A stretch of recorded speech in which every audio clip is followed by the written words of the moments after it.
This is the Mags on Media's special panel discussion on the lack of transformation in the advertising industry.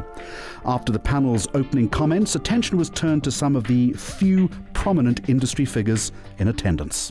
My big bugbear is education and skills development, and I hear what my colleagues in the industry, we sit on the same board, have to say. But empirical evidence, anecdotal perhaps, and I don't have statistics to back this up, but if you ask every single head of an agency in this country, is it easy for you to find the talent you need on a day-to-day basis? The answer will be no, and I don't care what they're saying here today, that's the truth. Okay, let's get some response. Those guys are all out there. There are kids all over the townships that are willing and are able to fill those positions. But we as the managers then close the gates. I'm not willing to train up a young person because once I've trained this person, and a lot of agencies say this too, I used to sit with ODETTE in the education part of the ACA, and one of the biggest problems that we had with HR managers is the idea that they would have to invest in talent and that talent may leave them. And we kept having the argument that says, invest in the talent anyway. It will only benefit the industry. Funeka, let me ask you this. Having listened to Mike Gendel, having listened to the two advertising agency representatives, do you believe that the industry has good intention? What I'm sensing is that we are stopping at the first level of logic. Where I disagree with you, I don't see transformation and making money as two separate things. It's not. It's the same thing. I wouldn't do it if it's not about making money. Why would I do it? So this is actually about how you're actually going to grow your businesses. So I'm saying it should be seen as any other constraint. We South Africans, you know, we are voortrekkers. We are people who actually are creative and sort impossible problems. This is one of them. We just need to see it within that type of mindset. Let's go to the lady over here. When I started in this industry, almost every single agency had proper training programs. And I know a lot of leaders today who are in senior positions who came from those incubation training things that actually sat within agencies.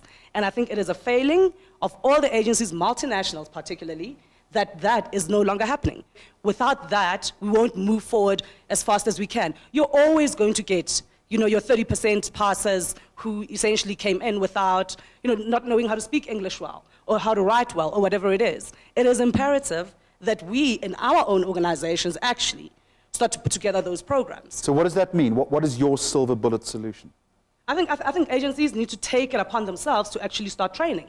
A training program is not 2 days a month spending with somebody. It is a consistent way of working with mentorship, the same way that we were trained. I was trained properly. Odette, very quickly, just on this, is your industry paying lip service to in-house training? I think KAGISO is 100% right, and this is why the ACA had to implement a compulsory training program plan.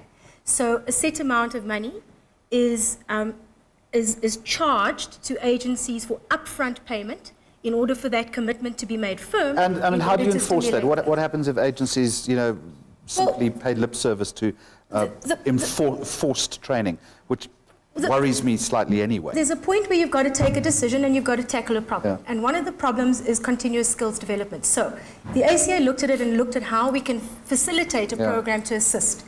So how are you going to enforce it? You build it. They'll just pay you anyway and keep doing nothing. No. It will reflect in the numbers. It will definitely reflect in the numbers because we track it annually. It will reflect in the charter because we have to by law monitor these things, and skills development is a massive chunk of the target going forward. So we've put measures in place to assist the agencies. Would you expel them from the ACA if they didn't comply? Well, we certainly will look at it very seriously. And if any agency shows any resistance to participating or to doing some of the stuff that is that will be prohibitive to transformation, then absolutely we will look at it very seriously. Regrettable, you've got to make training compulsory. Ivan MOROKE, very quickly. The reality is business is tough, especially with the downturn. It is tough, and I think all business people come to a point where they've got to make their call between issues like transformation and business, but only if you do not believe as transformation as a business tool. Transformation makes, and diversity will make the product better. That is as fundamental as it can be. It will make the product better. You know, when you have to put black people in some positions, it comes at a cost of productivity.